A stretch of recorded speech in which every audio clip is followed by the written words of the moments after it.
rather snappy, won't you? I have some very heavy thinking to do before 10 o'clock.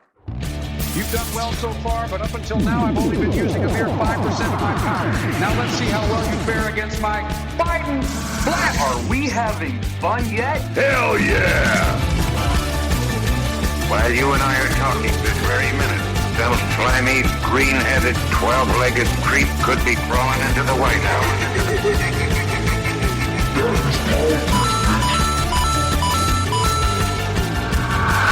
After all, if our national leaders were elected on the basis of tricky slogans, our country would be in a terrible mess. Hello, we are back again. 2026 is here and we are coming in hot in more ways than one. Now with the first woman governor in Virginia and a Democratic trifecta, once again, we are going to be talking about a few things that are prescient here in the Commonwealth and how Democrats should be wielding that power. There's currently an infestation in Virginia. Its growth spans thousands of acres across our Commonwealth, consuming land, draining water, polluting air, and devouring electricity. It zaps enormous amounts of energy every day and sends Virginia's power bills through the roof. I am, of course, talking about data centers. There are nearly 700 data centers already operating in Virginia, with almost 600 more in the planning stages. Together, they consume as much electricity as roughly 70 million homes. About 35% of the world's data centers are now located right here in our state, meaning much of the country's internet runs through Northern Virginia. With proximity to Washington, D.C., major fiber networks, abundant energy, and generous tax incentives, Virginia has become the ideal location for tech giants like Amazon Web Services and Google. Western Fairfax County and Eastern Loudoun County, now known as Data Center Alley, are ground zero. But are Virginians getting the same benefits in return? Are we giving away land, water, clean air, and affordable electricity for pennies on the dollar? And what unintended consequences are already hitting families across the Commonwealth? Almost a decade ago, Virginia's legislature opened the doors to this development as they raced to be the best state for business. But in doing so, they never accounted for the reality of today's world, one where artificial intelligence, streaming, cloud storage, and constant digital consumption require more and more data every single day. Now, lawmakers in Virginia and across the country are being actively undermined by the Trump administration, which has promised tech billionaire bros like Bezos, Musk, Zuckerberg, and Altman that the safety rails are coming off. Trump's early executive order, aimed at blocking limits on AI development, made clear that federal action would supersede any state regulation. And while it's just an EO for now, there's already a bill from Republican Congressman Michael Baumgartner to codify it into law, meaning a congressman from Washington state could soon be dictating what Virginia does with its land while every major tech company races to build on it. What most people still don't realize is that the internet and the cloud are not some ethereal energy floating around in the sky. Every single thing you do online requires a physical place to live. Every email, every Google search, every TikTok, every AI prompt, every image, every video, even the words you are reading on this page right now exist on servers stored in massive warehouse-sized data centers somewhere in America. As public use grows, more storage is needed. As AI grows, exponentially more computing power is needed. And that means more data centers. Those data centers need two things to function: electricity and water. Traditional facilities average around 20 to 100 megawatts, but the new AI-driven hyperscale centers are climbing to and sometimes exceeding 1,000 megawatts. That's 1 gigawatt. Enough to power a small city. And the water use is just as staggering. A single 1 megawatt facility uses roughly 6.7 million gallons of water per year for cooling. If everything scales evenly, a 1 gigawatt facility can consume more than 6.7 billion gallons annually. To put that in perspective, global projections estimate that AI-related water consumption could reach 4.2 to 6.6 billion cubic meters per year by 2027, not for one building, but across the entire sector. Now, I know what you're thinking. You say, I barely use it. I only made a funny image once. It just helps me with emails. It's easier than Googling. It's so nice to me. First off, stop it. Get some help. Second, even light, casual AI use has a real resource cost. A single ChatGPT query uses roughly 0.3 to 0.34 watt hours of electricity, about 10 times the energy of a Google search. A 100-word prompt can consume around half a liter of water just for cooling. Generating one AI image can use up to a bottle of water and enough electricity to run lights for an hour. A 5-second AI video can use nearly 1 kilowatt hour of electricity and about a gallon of water. So those silly AI clips, those quick prompts, those just for fun images, they're burning through electricity and water faster than you can refresh your feed. And when millions of people do it every day, it adds up to entire power plants and reservoirs worth of demand. And you know who bears the brunt of that cost? You do. The rapid expansion of artificial intelligence data centers in Virginia is not just some abstract infrastructure issue. It is already driving up energy demand and showing up directly on your electric bill. Nationally, data center growth is projected to contribute to roughly an 8% increase in average U.S. electricity rates by 2030. But that figure hides just how concentrated the damage is in places like Northern Virginia, where the majority of this development is happening. In the PJM regional power grid, which serves Virginia and much of the mid-Atlantic, data centers were responsible for 63% of the entire $9.3 billion increase in capacity costs in the 2025 to 2026 auction alone. That's not households. That's not small businesses. That's overwhelmingly data centers driving the spike. Wholesale electricity costs in areas near major data center clusters are now 267% higher than they were just 5 years ago. And yet, while your bill has steadily climbed, rising about 25% between 2020 and 2024, these same massive facilities were able to plug into the grid at deeply discounted industrial rates, often with little transparency and minimal regulatory oversight. For Virginians, the consequences are already locked in. To keep up with the exploding demand, Dominion Energy has approved a 2026 rate hike that will add about $16 per month to the average residential customer's bill for the next 2 years, roughly a 10% increase right out of the gate. But that's only the beginning. A 2024 JLARC study found that a typical Dominion customer could see generation and transmission costs increase by an additional $14 to $37 per month by 2040. In real dollars, not even counting inflation. To put that into normal human language, if you live in Virginia, your electric bill is going to keep rising year after year, largely to subsidize the power appetite of massive data centers you never voted for and never approved. Even if you never use AI, even if you hate tech, even if you're trying to conserve energy, you're still paying for it. Data centers aren't just draining our wallets, they're draining our natural resources. One of the biggest myths pushed by data center developers is that water usage is a closed loop. They'll tell you they pull water for cooling and simply return it to the municipal wastewater systems. That's not how it works. Roughly 80% of the water used by data centers evaporates during cooling, and only about 20% ever return to local treatment facilities. Once that water is pulled from rivers and reservoirs, most of it is effectively gone. So while companies frame their usage as temporary, the reality is that data centers permanently deplete local water supplies in a state already facing growing drought risks and population pressure. And the environmental damage doesn't stop there. Data centers dramatically increase electricity demand, and in the U.S., about 56% of our power grid still runs on fossil fuels like coal and natural gas. To keep up with the exploding energy needs, utilities like Dominion Energy are already proposing new gas-fired power plants across Virginia. More data centers means more fossil fuel infrastructure. More fossil fuel infrastructure means more emissions. And those power plants consume massive amounts of water, too. A federal report estimated that the indirect water footprint from electricity used by data centers totaled roughly 211 billion gallons in 2023 alone.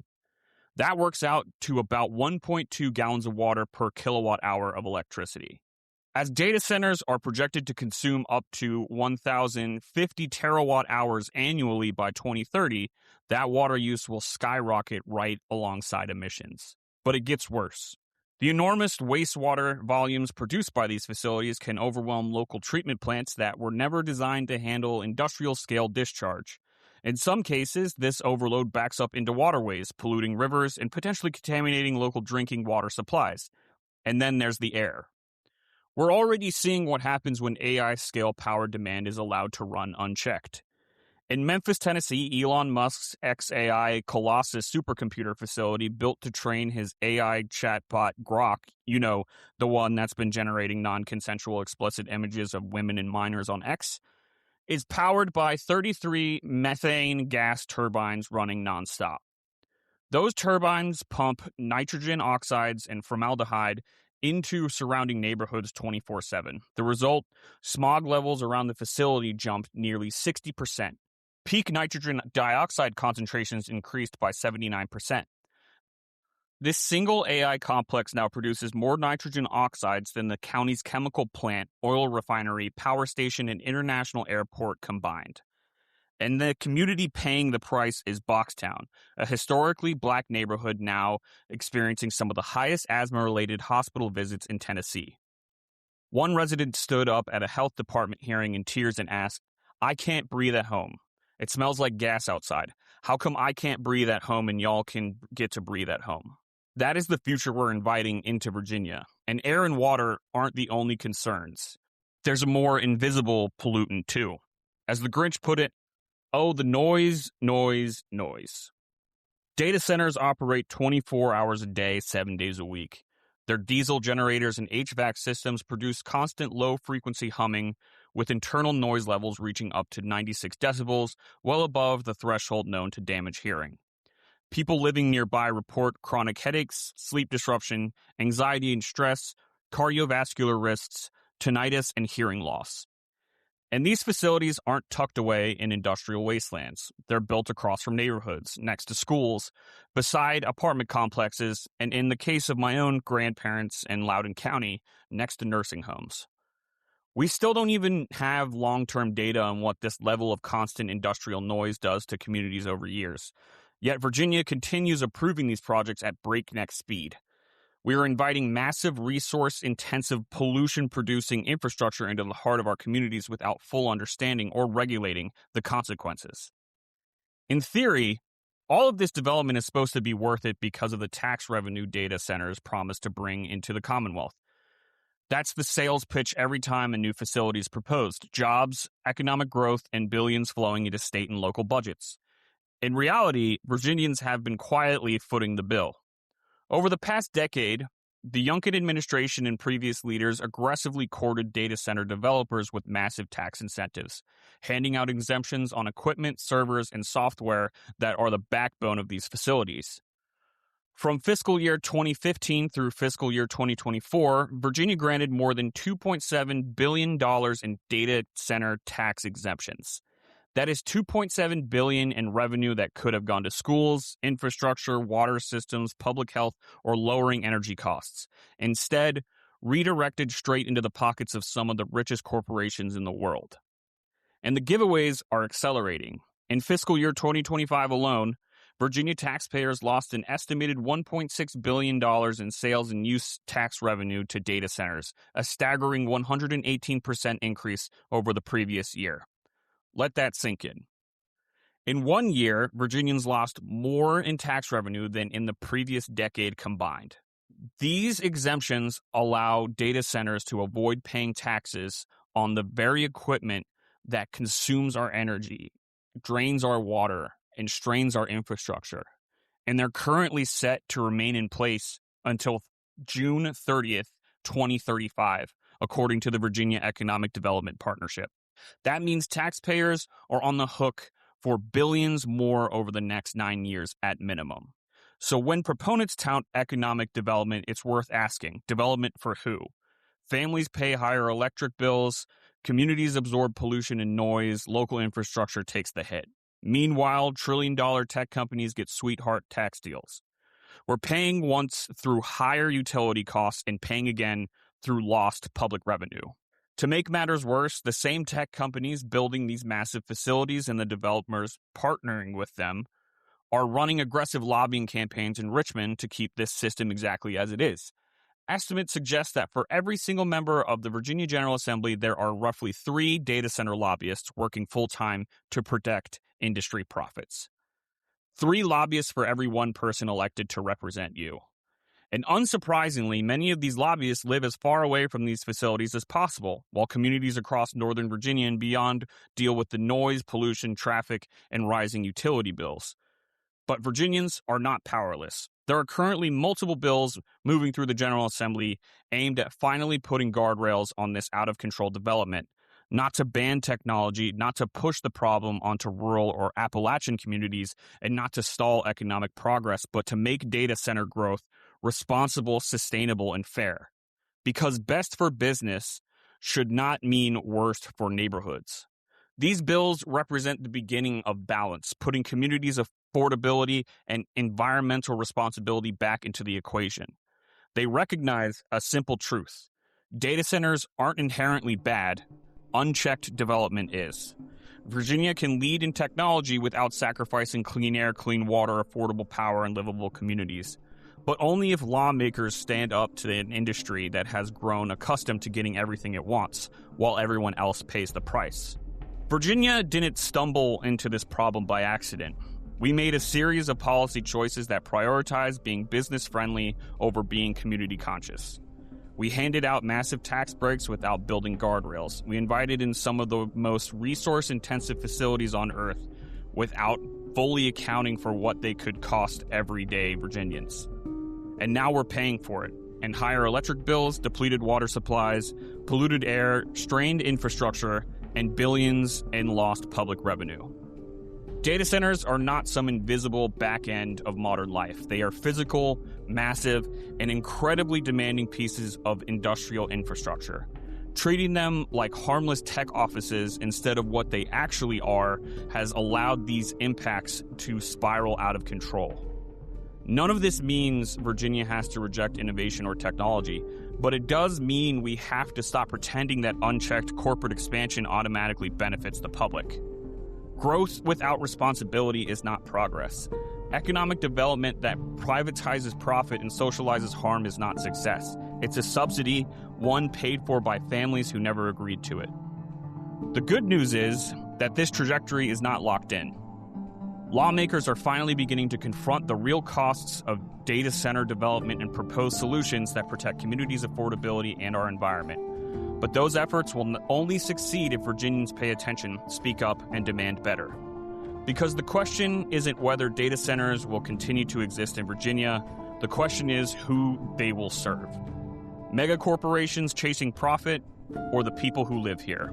And right now, it's time to rebalance that equation.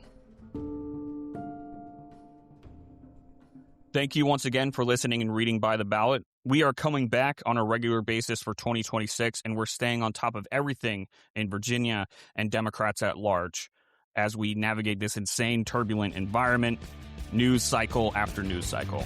So we will see you at the next one. Bye-bye.